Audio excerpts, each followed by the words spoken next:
ಇನ್ನು ಬಜೆಟ್ ಮೇಲಿನ ಚರ್ಚೆಗೆ ಒಂದು ಕಡೆ ದೋಸ್ತಿಗಳು ಕೂಡ ತಮ್ಮ ತಾಲೀಮನ್ನ ಆರಂಭ ಮಾಡಿದ್ದಾರೆ. ಬಜೆಟ್ನಲ್ಲಿರುವಂತಹ ಅಂಶಗಳ ಕುರಿತಾಗಿ ಶಾಸಕರಿಗೆ ಕಮಲದಳ ನಾಯಕರು ಕ್ಲಾಸ್ ತೆಗೆದುಕೊಂಡಿದ್ದಾರೆ. ಅಂದ್ರೆ ಹೇಳಿಕೊಟ್ಟಿದ್ದಾರೆ ಯಾವ ತರ ಮಾತಾಡಬೇಕು, ಯಾವ ತರ ಪ್ರಶ್ನೆಗಳನ್ನ ಕೇಳಬೇಕು ಅಂತ. ಕಮಲದಳ ಶಾಸಕರು ಪರಿಷತ್ ಸದಸ್ಯರಿಗೆ ಈ ರೀತಿಯಾಗಿ ಹಿರಿಯ ನಾಯಕರು ಪಾಠವನ್ನ ಮಾಡಿದ್ದಾರೆ.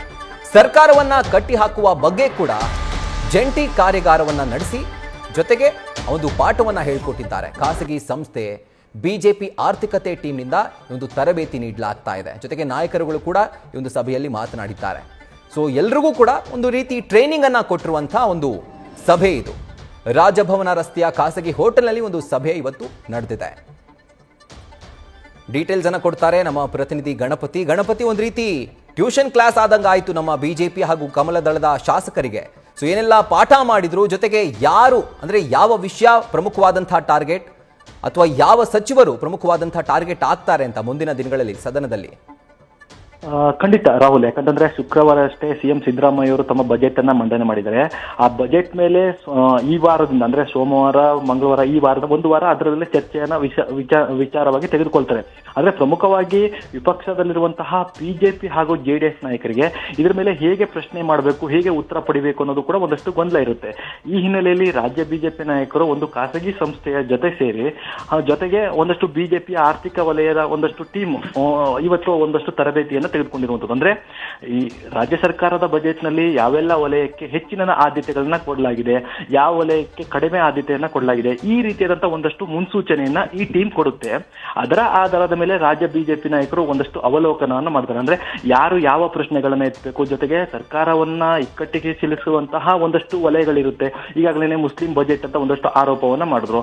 ಮುಸ್ಲಿಂ ಬಜೆಟ್ ಅಂತಂದ್ರೆ ಇದು ನೇರವಾಗಿ ಜಮೀರ್ ಮೇಲೆ ಒಂದಷ್ಟು ಆರೋಪವನ್ನ ಮಾಡಬೇಕಾಗುತ್ತೆ. ಜೊತೆಗೆ ಸಿಎಂ ಸಿದ್ದರಾಮಯ್ಯ ಅವರು ಎಲ್ಲೋ ಒಂದ್ ಕಡೆ ಅಲ್ಪಸಂಖ್ಯಾತರ ಓಲೈಕೆ ಮಾಡ್ತಿದ್ದಾರೆ. ಈ ಲೆಕ್ಕಾಚಾರಗಳು ಈಗಾಗಲೇ ಬಜೆಟ್ ಮಂಡಿಸಿದ ಆದ್ಮೇಲೆ ಒಂದಷ್ಟು ಚರ್ಚೆ ಆಗ್ತಿರುವಂತದ್ದು.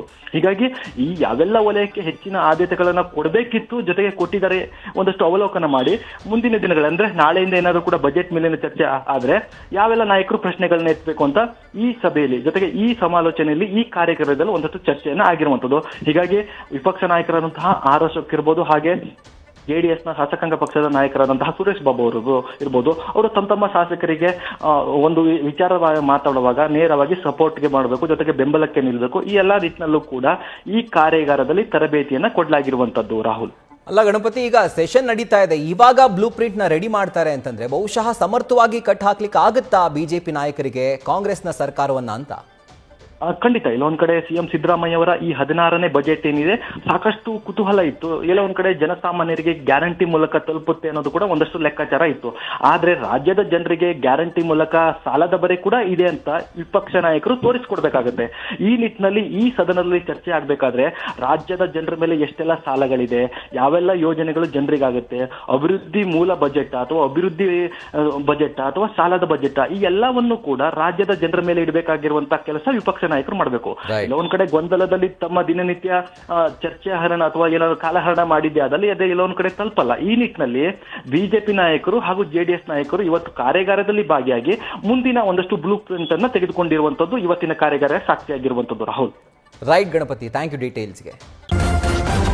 ನ್ಯೂಸ್ ಫಸ್ಟ್ ನಿರ್ಭೀತಿಯಿಂದ ನಿಮ್ಮ ಪರವಾಗಿ.